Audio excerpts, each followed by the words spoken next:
Ayan, so since bawal ang MC sa loob ng Manila Polo Club, lakad na lang tayo from main gate. Dadaling ko kay client yung kanyang costume. Meron doon kasi silang kanta mamaya eh. Oo, para sa year ender nila. Ayan, lakad tayo mga 1 kilometer din, mga 2 kilometers din. So ayan, Manila Polo Club. Okay. Ay ma'am, yes ma'am. Sorry ma'am, hindi po pinapasok. Pasensya na po. So balik na tayo. Naabot ko na kay client yung kanyang costume for singing.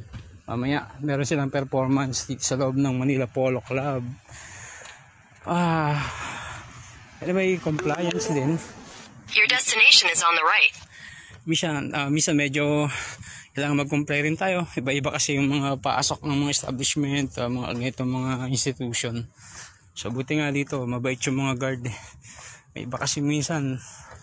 So dito, ayos naman. So willingness din na maglakad na lang ako. Sabi ko na sa client, ilalakad ko na lang. Ayan. So dito tayo, Manila Polo Club. Hindi ko nakita yung mismong polo, yung laruan ng polo. Pero yan, no? Sa tinatamaan ng camera dyan, minsan yung mga kabayo, yung kwadro ng kabayo.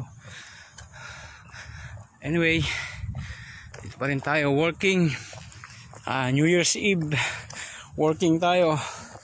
Sayang din yung opportunity rito ngayon eh.